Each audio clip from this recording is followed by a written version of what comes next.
So, nice to meet you. Welcome. And my name is Orkhan. I'm a software engineer, consultant, and trainer. And during the last years of my experience, I've been mostly working with microservice architectures. So that today I want to talk about one of major concerns in, I would say, any kind of software development, especially in microservice approaches. It's the security.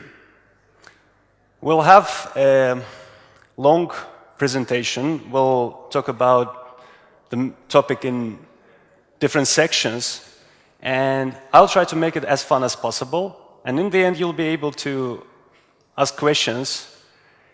И, собственно говоря, если кому-то будет интересно на русском задать вопросы, тоже можно. Вот. Okay. Before we go further and deep dive, let's set a few goals and define major concerns that we would like to overcome. So the first goal is to keep everything lightweight, because we're speaking about microservices. These are services that are lightweight, because there will be many of them, and they'll be speaking each other, communicating. And we want things to happen as quick as possible to gain as low latency as we can. So adding security layer on top of our microservices shouldn't add more latency. Thus, we want to make that security layer as lightweight as possible. As well as we want to keep things stateless, because, okay, in real-world example, our system would contain stateful and stateless services. However, if they are stateless, we don't want security make these services stateful. Next goal is single sign-on. As we have many services, we will have many subsystems that form our whole system. So we want to give users ability to sign in once and being authorized use the whole feature and functionality of our system, what we give them. Also, we want to support different kinds of clients, not only browser clients, not only web user interfaces, but also mobile applications, desktop applications, even services may be a client for other service. And we want to find a uniform solution that will work in many of cases with any of languages and technologies that we would use for our development. And about the concerns, so the basic concerns that we would like to overcome are, of course, we will have a user credentials database where we keep information about our users, their permissions, and it's a single place in our system, and we don't want that thing to be a bottleneck for the rest of our system.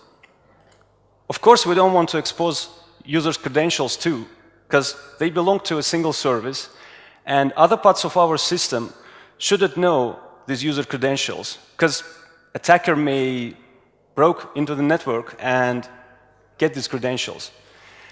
And we want to finish with the fine-grained authorization, where we will be able to achieve some kind of method security, but over our microservices. So let's start with comparison of monolithic and microservice architectures. So what's the difference? As you see, we've got user interface on top of each architecture. But the main, and I would say key difference, is the business logic and database layers. And please focus on the business logic. So our focus during this presentation will be the business logic, which is partitioned between multiple microservices. And moreover, these microservices may have multiple of instances deployed in our system. So we will keep focus on REST microservices, as this is common to microservice architectures, but it's not standard. However, we will simply talk about REST to narrow down things, so we can ask and answer to questions which are focused on exact things. But the overall approach that we will discuss today is actually applicable to many kinds of microservice applications, even with different communication options. So securing the monolith is simpler. Just because you've got one single process, even if it's load balancing behind the load balancer, again, it's a single code base, it's a single application. From that point of view, whenever a request is being made to our service, you simply authorize once per request. So the attack surface is actually limited down to one single application. And we can trust method calls, just because response and request are handled in one single process, and all method calls are already okay to do just because you have authorized user already. In a microservice environment, things are a little bit more complex, because there are several instances of different applications. Yeah, not services, different applications, because they are different applications, different deployments with different code bases, sometimes even developed with using different technology stacks as well as languages. So we have separate components, and these components should have limited access to the rest of the system, because simple example with a database. You've got a service A and a service B. Of course, we don't want service A to access the database of service B. It's logically correct. Then why do we separate them to separate services? From that point of view, for security, we want the same thing. Like, we don't want service A to be able to access service B if it should not, or if it has no rights for this. So the attack surface is much larger, and especially for internal threats, just because you've got many applications running in your network, and even if you secure from outside attacks, anybody from the inside can run any request to any service and do something. And that may be an attacker who just broke into your network, to your private network. And if services are not secured inside, he may execute any request if he knows where to send something, to which service, which JSON, or anything else. So we want our services know who is accessing them. Is it a user? Is it a machine? Other service? And who is that? Which rights it has? And also, we want our services be able to trust each other. It's not about simply securing all services so that they don't believe each other. They should believe each other. They should trust, but know who is accessing them and why. So the first security, I would say, pattern, or maybe anti-pattern in some cases, would be to secure the service from outer world. We will call it API gateway security, or also called as perimeter security. The case is that we secure the API gateway by assumption that all access to our system goes through it. But the drawbacks is that there is no method security. Microservices are not secured from the inside. Well, if we're not secured from the inside, then what we are going to do? So how can we make sure that if somebody broke into our network, we won't get any issues with that? Because applications simply trust traffic they got. Any request made through API gateway is made by assumption that microservices in the backend can trust anything, because API gateway is authorizing anything. And well, this is the case with many projects in many companies, because most of people do this. And I'm not telling that it is bad, and this works, but hell, yeah, we have some goals which are not achieved here. Then we think about securing the microservices. Next step, obviously, would be to add a security layer over microservices in the backend, and the easiest feature using REST, as this is HTTP, would be to add HTTP basic everywhere. So authentication and authorization is done by all the applications.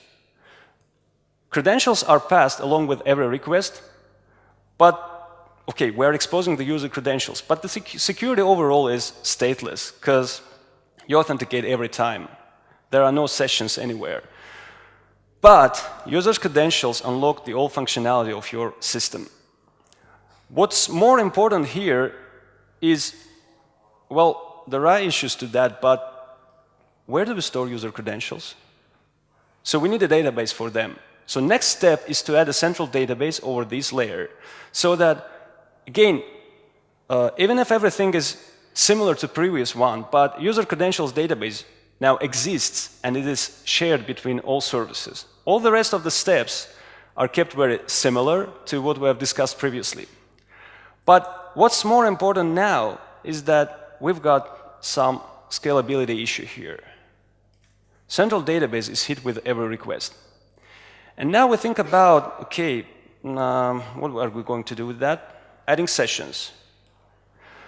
Well, it may be a pattern or anti-pattern, depending on how you do that. And I will discuss the worst case, when somebody adds sessions on top of each microservice. So everybody's making its own session. Each application maintains its own session. Now, the benefit is that authorization database is hit once per request. And again, there's no single sign-on. But we can solve this thing very easily. We can keep all sessions somewhere in the central place. Again, we may think about, will it be a bottleneck or no? It may be a separate service. But the major thing here, again, we keep one issue going on. User credentials are, again, available here, and they can unlock anything. What's more important, so again, back to previous question, how do we manage all sessions? Now, the basic pattern for doing so, whenever somebody reaches to this point, is talking about some authorization service, which can handle all sessions in a central place, and also help us not to expose user credentials. So the pattern is called API tokens, when there's an authorization service, which is available to all of our microservices. And user authenticates and authorizes on that service. Now, the user session is mapped to a token, and this token is going to be used for future API calls, along with every request. Now, as soon as we do that, applications do not receive any user credentials. However, again, authorization service is hit with every request, which is again a bottleneck for us just to validate the token, because, okay, we've received the token, but how do we know that token is really, is it real, or is it valid, or maybe it has expired if you have any expiration policy? So just to note the key issues we should talk about further, it's about authorization server bottleneck, and token provides all or nothing. We got rid of user credentials being passed with every request, but again, token provides all or nothing.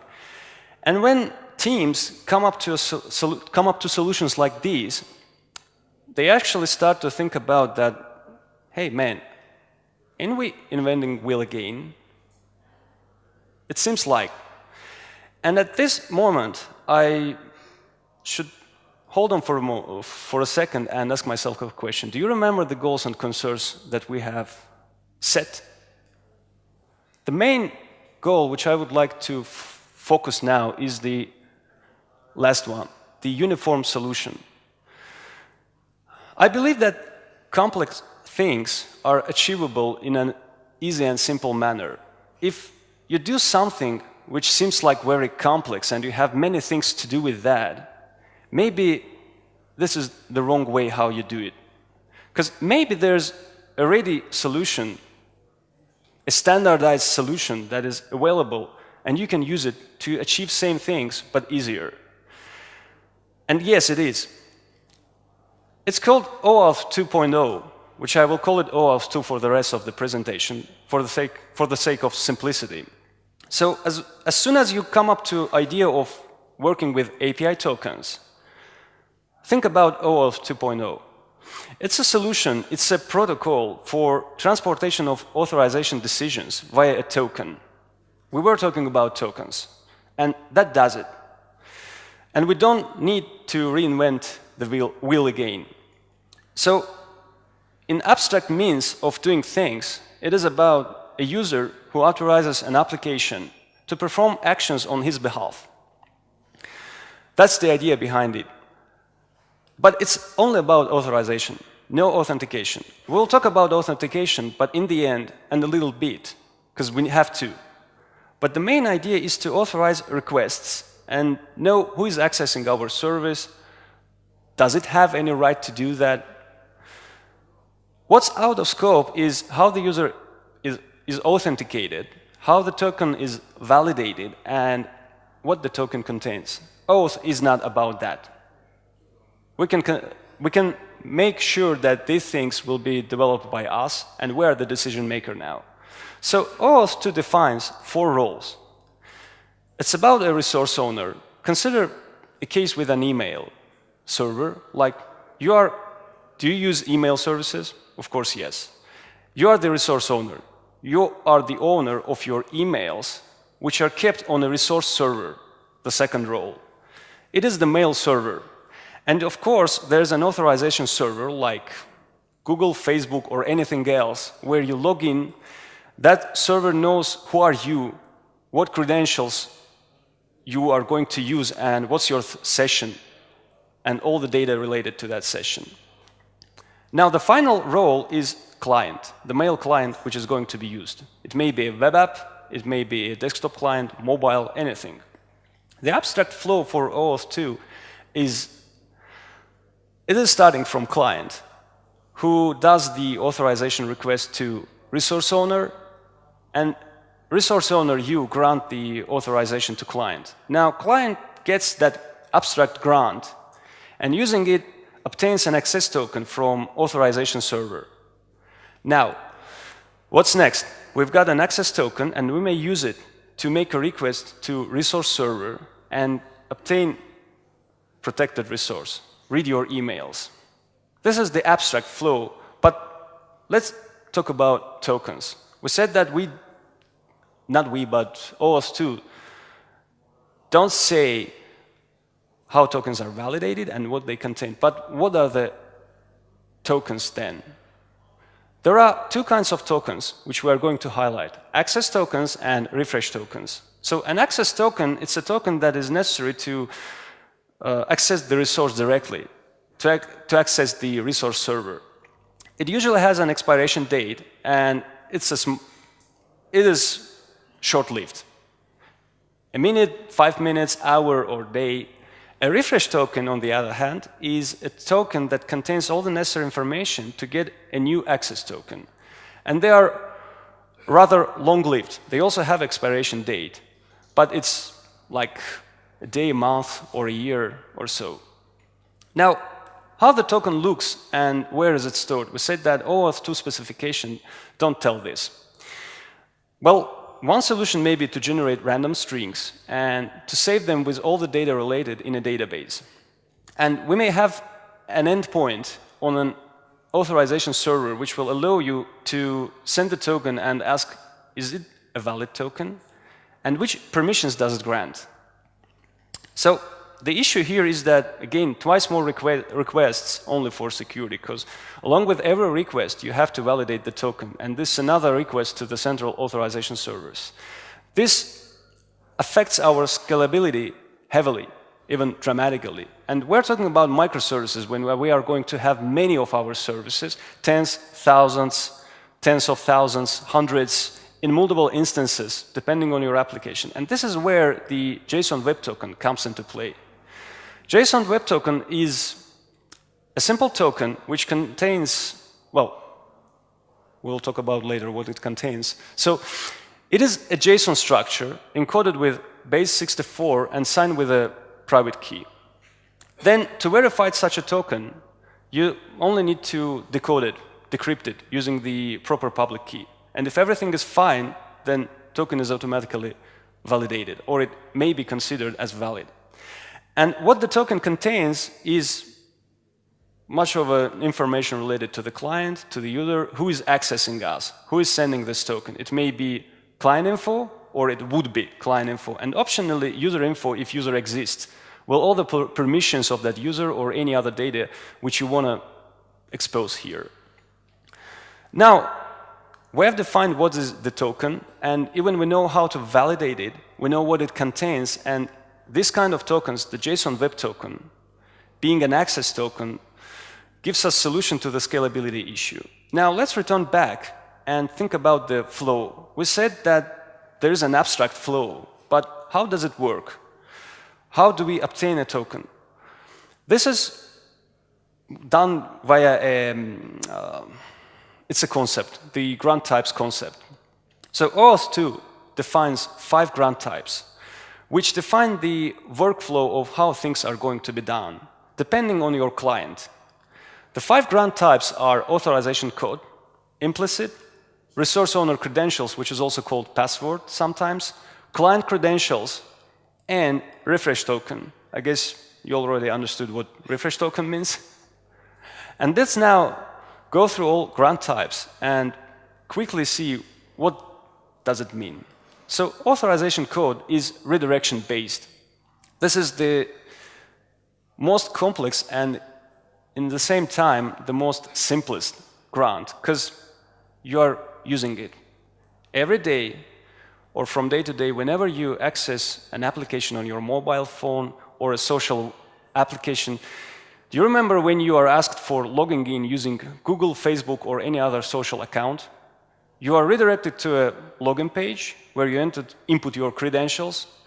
Then you are asked a question like, blah, blah, blah client wants to access your profile, your photos, or anything else. And you say allow or deny. This is OAuth 2 with authorization grant type.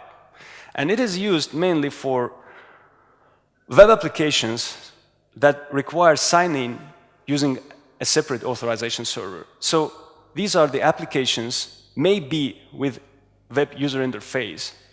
But again, not maybe, but really, because these are web applications, server-side applications, and they require web browser. Now, what if you have a browser, but your application is, your client is not the browser, but a JavaScript application, like a single web page? Then we have another grant type, which is called implicit, which is similar to authorization grant, but it is used for user agent-based clients. Like when you have a single-page web application written with Angular, React, or anything else, and the storage of the browser is not a place to store refresh tokens. With authorization grant, whenever we get a token, we get the access token and refresh token. We get the pair. With implicit, we only get the access token, so that the application may access resource server, but there's nothing to save, because you cannot make sure that the storage where browser saves everything won't be accessible by anyone. Another grant type is password or resource credentials. It's more simpler. It's simple about you, user, giving your password, username and password to the application, and application may request an access token using your credentials.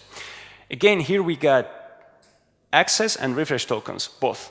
So this is used with trusted first-party clients. Like you are the company, you have your project, you own it, and you have developed a client. You are first-party, this is your client. You know the code, and you know it's not harmful. But if the application, a desktop or mobile, doesn't matter which one, is something developed by third party, which you do not believe, do not use this grant type.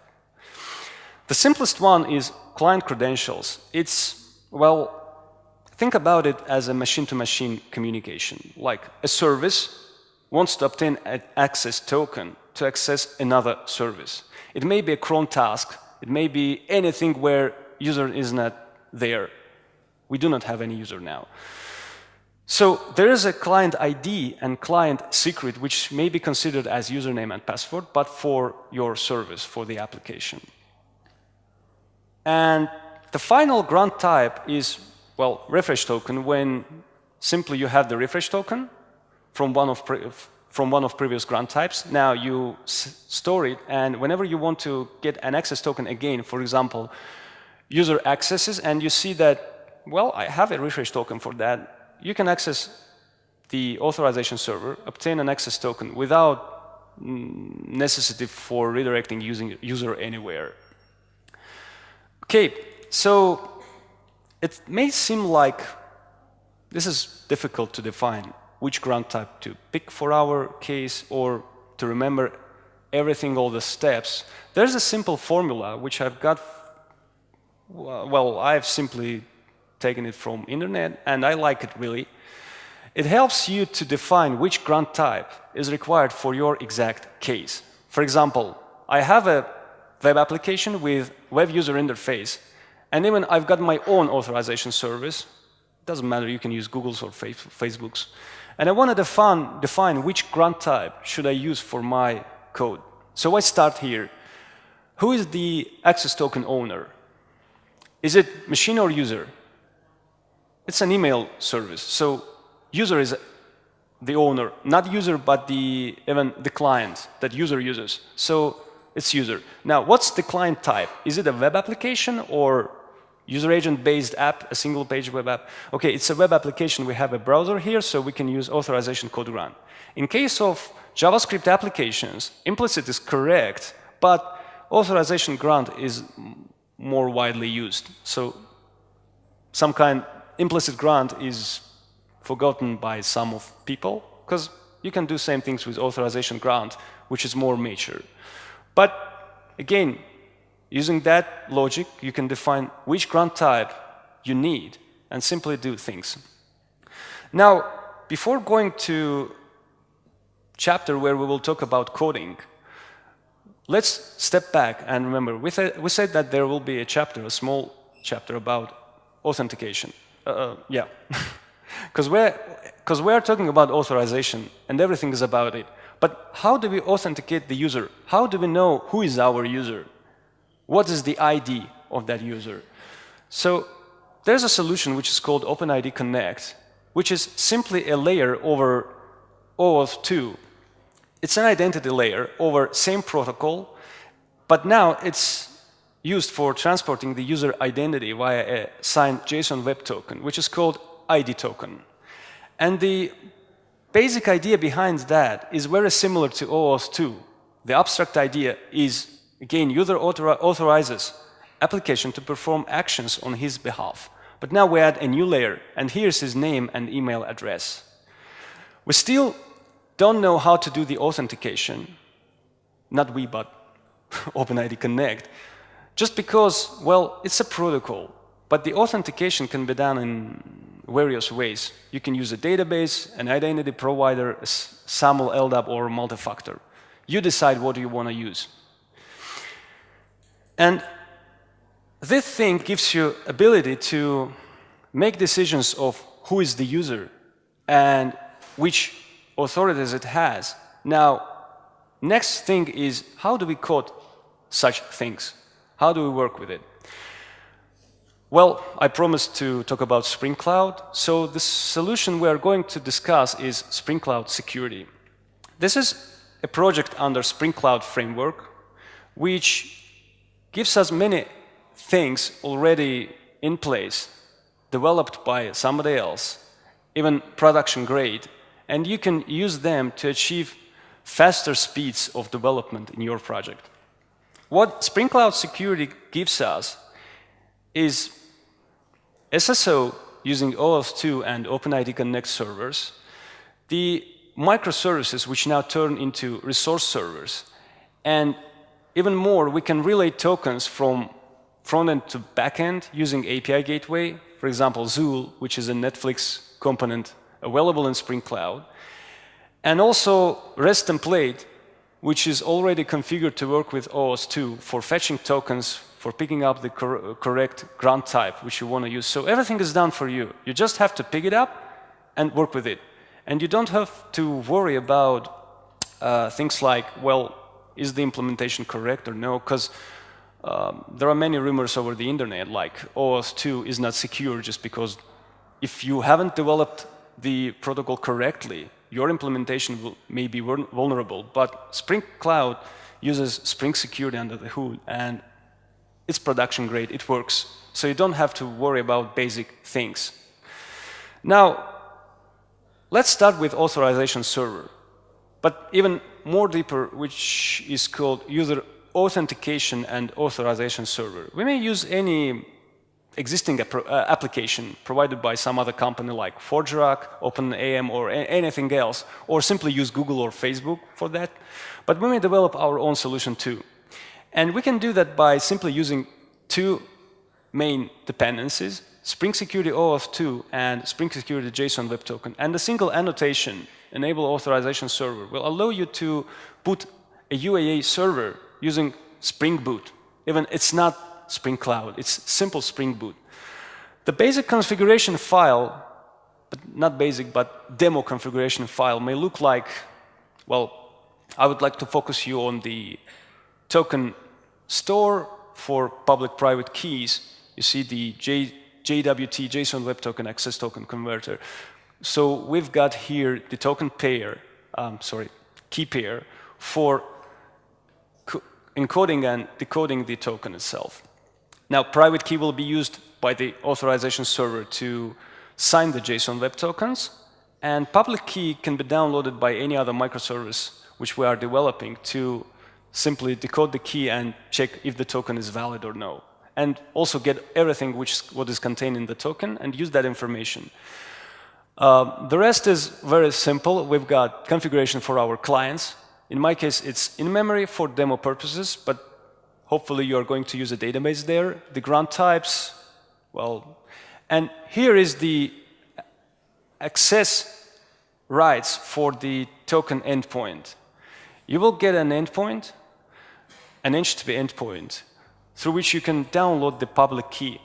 In my case, I'm using permit all just for demo purposes, and you can copy-paste that code from slides when they will be shared, so that you can use and check it if it works or no. But in production, you are obviously going to secure that endpoint by using HTTP basing or something similar to that, or LDAP or anything else.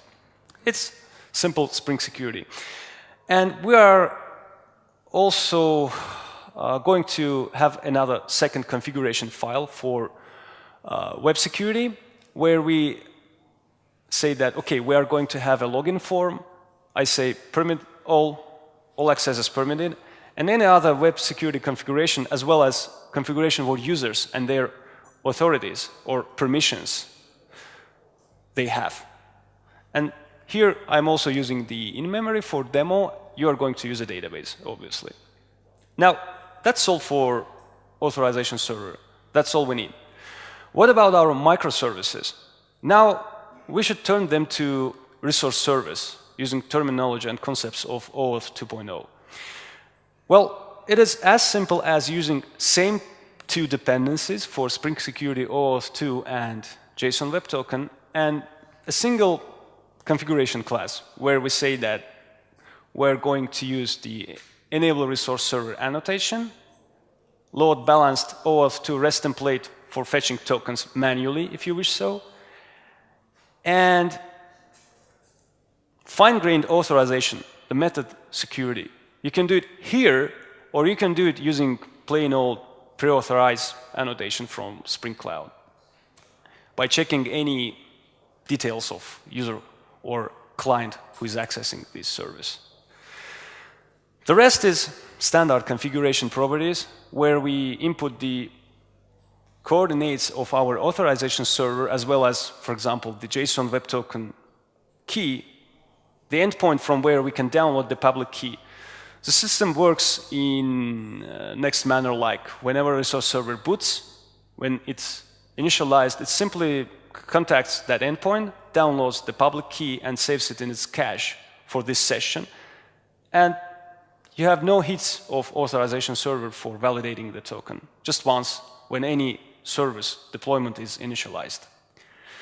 And we've got also, well, client ID and client secret. So simple configuration options for our service.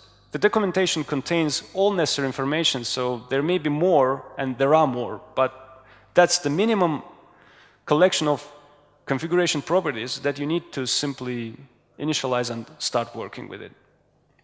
And the final thing would be, of course, the API gateway. Now, we have secured all the microservices. Well, there's more to security. There's more to sniffing what's going between and what's sent from one service to another. But the basic authorization and even authentication is done. Now, the last thing to do is SSO, the single sign-on, because we're giving API gateway, the single entry point to our clients. And we don't want a client to input user credentials for each workflow, for each endpoint on our API gateway. We need client to be registered once, and then we know its session, who is that client. It's mapped to a session ID, and we know its authorities, permissions. So therefore, we can simply don't ask for login until client logs out. Now, Zool is the API gateway. I'm not going to discuss it because we have another presentation about the API gateways in a few hours.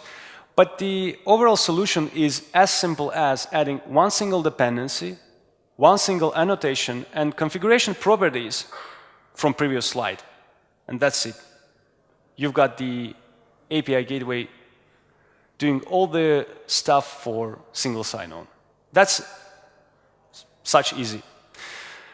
So overall, the solution gives you authorization, authentication, and you've got also single sign-on. So let's go through all of the things we discussed and make clues using the goals and concerns which we set in the very beginning. So we've got Spring Cloud Security. Of course, you may use a different stack. You may use like not Java, but something else like Python or Clojure, anything. And then you will be using something different. But if you're using Java and if you're using Spring, mostly Spring Boot, you are able to add dependencies for Spring Cloud. Now, you get direct access to OAuth 2, JSON Web Token, and OpenID Connect for authentication for ID tokens by simply adding dependencies, a few annotations, and a few lines of configuration. Isn't it easy? Okay. Have any one of you used this solution before? Okay, great. So we can discuss next goals. Is it lightweight? How do you think? Do you think that it is lightweight? Okay.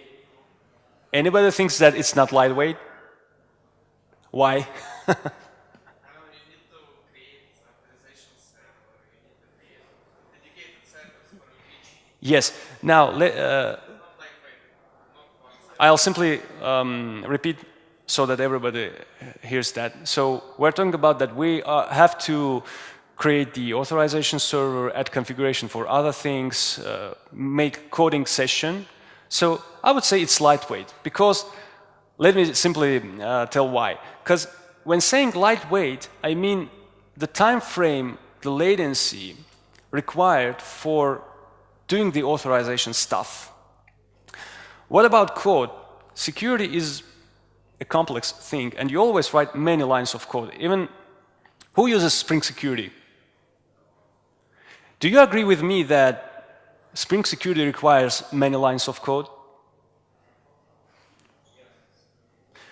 Depends on the solution. If you use solution out of the box, it works. But whenever you try to configure something a little bit in a different way, you are going to extend standard interfaces, add configurations, even write some coding. So from point of view how things work, it is HTTP. It is quick. Whenever a token is coming in, you are simply relaying it in a header to your REST request. So it is lightweight from point of view that you don't have to do anything from the point of view of protocol. And REST is REST. You are simply adding a new header, which is called authorization, where the token is contained.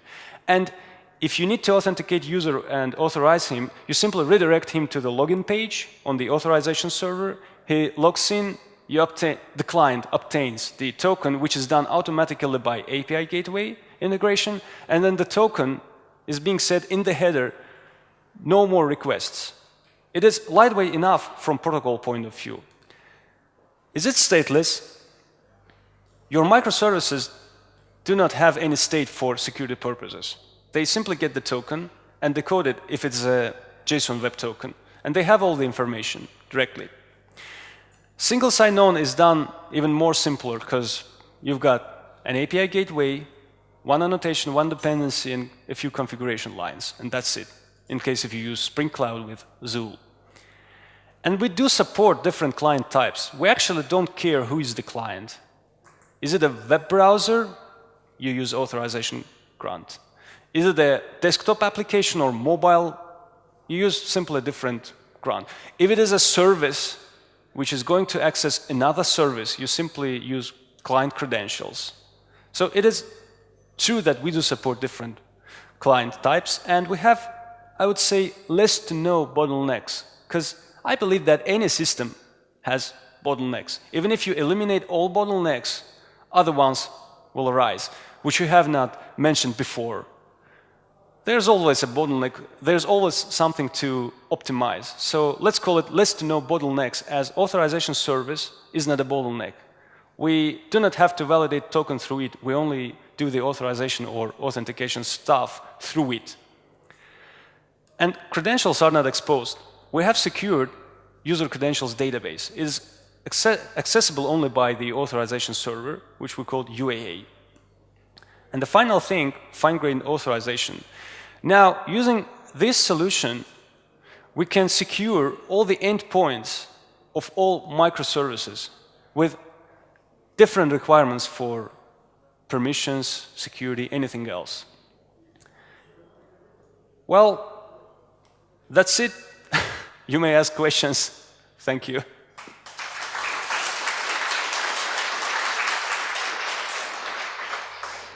Yep. Any questions?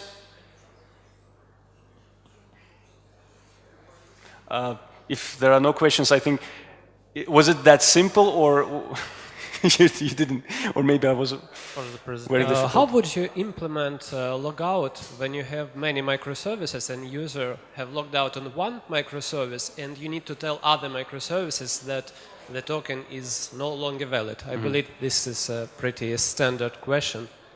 Yeah, you implement the logout not on microservice part, because microservices doesn't have the user session. User session is kept on the authorization server. So you have to log out from authorization server. And there will be obviously a /logout endpoint, which may benefit from the user session ID, and log out that user. This means that next time this user accesses the resource, it will ask to be log in again. However, if some services or anything else have an access token which was obtained, that access token will be usable even if you log out from user session. And this is why we say that access tokens are short-lived. You may give it a minute or 5 minutes, and that's it. When you log out, you simply have to wait all the access tokens to be expired. Using JSON Web Token, they also carry the expiration date, which is checked whenever it's decoded. Was it helpful? Thanks for the presentation. I just have one brief question. Do we make each request to OAuth server when we have any request to gateway, or just to get access token? Sorry, didn't understand. Maybe a little bit louder. Yeah. Do we make a request to OAuth server on each request to gateway, or just to get access token? Whenever you make a request to API gateway, of course, you use some authorization grant. Then this grant, using that grant type, your client, your server side, the API gateway, fetches a token. Whenever you access API gateway, of course, it should do a request every time, but do you remember we said that API gateway will obviously use authorization code grant, and that grant returns you an access token and refresh token. You should save refresh token at your server side, and whenever that user contacts the server side, you simply use the refresh token to obtain a new access token. Yes, you make a request to obtain a new access token, and you can keep that access token if the expiration date is enough, so that you don't have to go to the authorization server again. Okay, but here we have some problems which we discussed previous. We have another server which will be hidden for all requests, and it's another point of failure when it's you mean if the authorization server won't be available? Yeah, for example. You should make it highly available. You can load balance it to multiple instances working with single database, for example. Okay, thanks. Yeah. Can I ask you a question? Okay, simple question. So we don't have any users. It's just a backend system. We have a set of microservices, so-called microservices, which communicate to each other. What authentication topology would you recommend to use? So is You're going to use server client credentials. overkill in this case? Or I think. Do you mean the grant type which is going to be used? So they are working like always. Yes, a set of services talking to each other, and we want to secure them. Let me just ask you, do I correctly understand you? So you want to secure your microservices so that they cannot be accessed directly without any authorization. But the only party who is going to access your microservices are themselves. So they are simply contacting each other. Yes. You are using OAuth 2 with client credentials grant type. Yeah, so now we're using basic authorization, and it works more or less okay, but we are thinking about doing it more centralized. Can you repeat please again?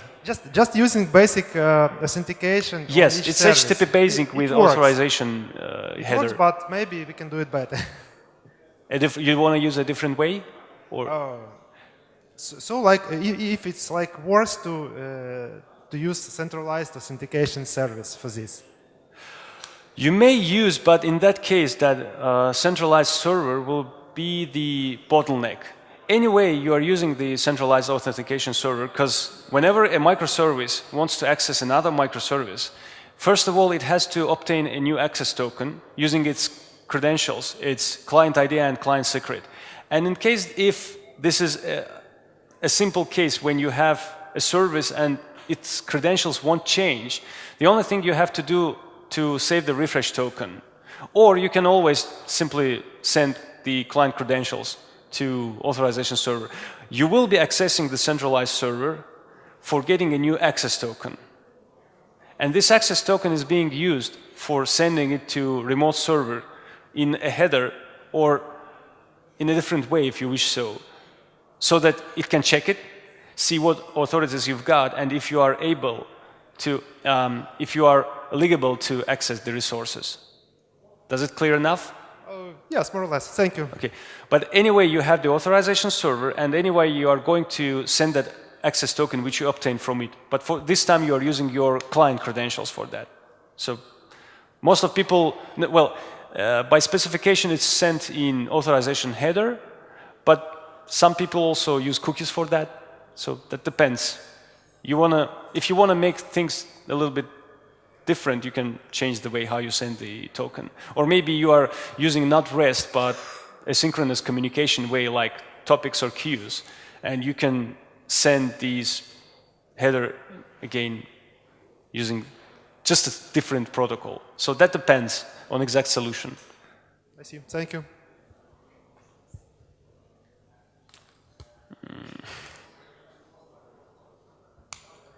What's the profit of using refresh tokens? Why can't we just send our access token and get new one later?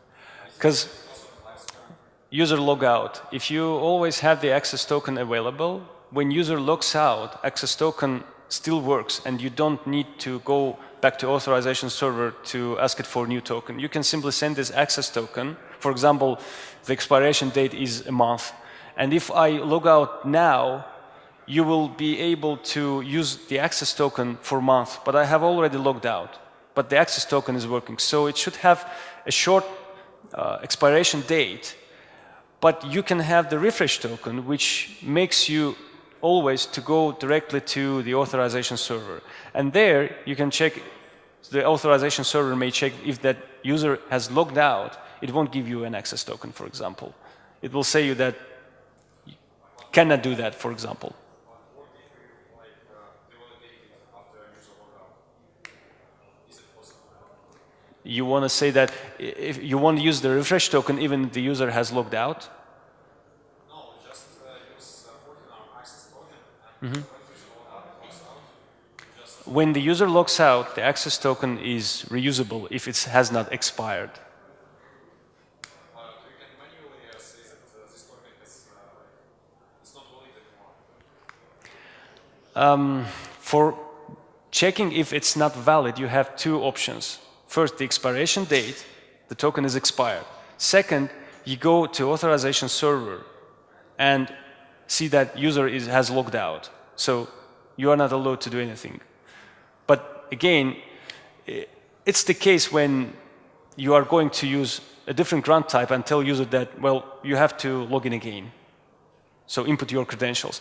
That's about, it's not about how to make things difficult for user. It's about how to make sure that credentials are not exposed, we have no bottlenecks, and blah, blah, blah. But for users, it should be comfortable. If I have logged in, everything should work, and you do not have to ask me for login again. If I have logged out, then you should ask me for a login.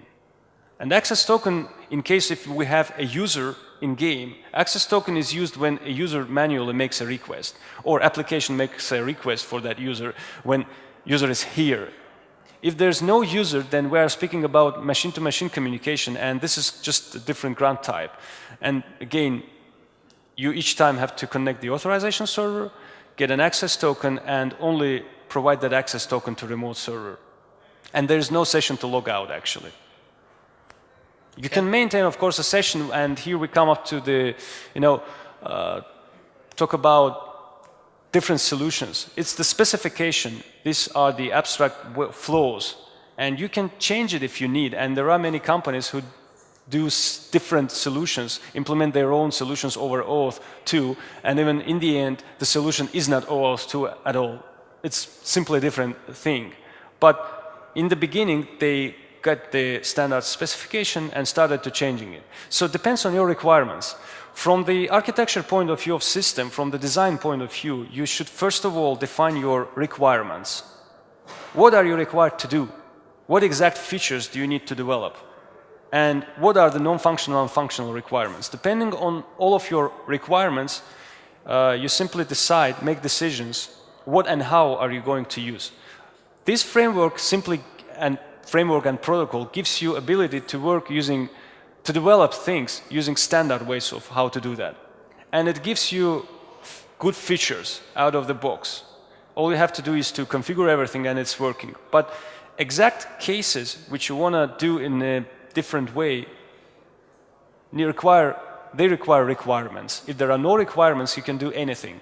And if you can do anything, why you not just simply use standard approach?